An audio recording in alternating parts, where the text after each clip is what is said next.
ओम शांति। 8 मई 1969 अव्यक्त बाप दादा मधुबन। मनसा वाचा कर्मणा को ठीक करने की युक्ति। आज बाप खास एक विशेष कार्य के लिए आए हैं। यहाँ जो भी सभी बैठे हैं वह सभी अपने को निश्चय बुद्धि समझते हैं, नंबरवार हैं। भले नंबरवार हैं लेकिन निश्चय बुद्धि हैं। निश्चय बुद्धि का टाइटल दे सकते हैं। निश्चय में नंबर होते हैं व पुरुषार्थ में नंबर होते हैं। निश्चय में कब भी परसेंटेज नहीं होती है, ना निश्चय में नंबरवार होते हैं। पुरुषार्थ की स्टेज में नंबर हो सकते हैं, निश्चय बुद्धि में नंबर नहीं होते।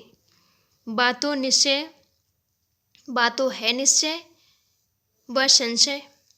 निश्चय में अगर जरा भी संशय है, चाहे मनसा में, चाहे वाचा में अथवा कर्मणा में, लेकिन मनसा का एक भी संकल्प संशय का है तो संशय बुद्धि कहेंगे। ऐसे निश्चय बुद्धि सभी हैं। निश्चय बुद्धि की मुख्य परख कौन सी है? परखने की कोई मुख्य बात है? आपके सामने कोई नया आए, उनकी हिस्ट्री आदि आपने सुनी नहीं है, उनको कैसे परख सकेंगे? वाइब्रेशन आएगा ना। कौन सा वाइब्रेशन आएगा जिसकी परख होगी? अभी यह प्रैक्टिस करनी है, क्योंकि वर्तमान समय बहुत प्रजा बढ़ती रहेगी, तो प्रजा और नज़दीक वाले को परखने के लिए बहुत प्रैक्टिस चाहिए। परखने की मुख्य बात यह है कि उनके नयनों से ऐसा महसूस होगा जैसा कोई निशाने तरफ किसका खास अटेंशन होता है। तो उनके नयन कैसे होते हैं? तीर लगाने वाले व निशाना लगाने वाले, जो कि मिलिट्री के होते हैं, वो पूरा निशाना रखते हैं। उनके नयन, उनकी वृत्ति उस समय एक ही तरफ होगी। तो जो ऐसा निश्चय बुद्धि पक्का होगा, उनके चेहरे से ऐसा महसूस होगा जैसे कि कोई निशानेबाज है। आप लोगों को मुख्य शिक्षा मिलती है कि एक निशान को देखो, अर्थात बिंदी को देखो, तो बिंदी को देखना भी निशान को देखना है।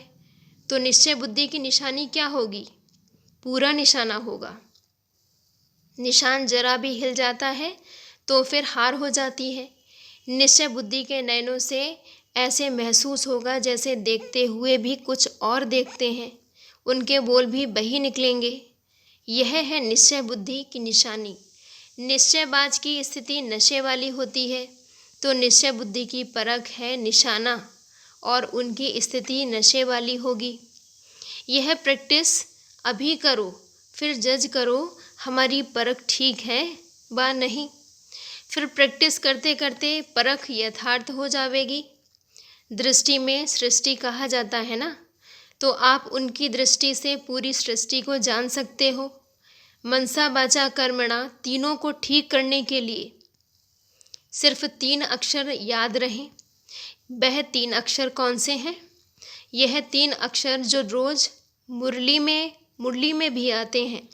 मनसा के लिए है निराकारी, वाचा के लिए है निरहंकारी, और कर्मणा के लिए है निर्विकारी।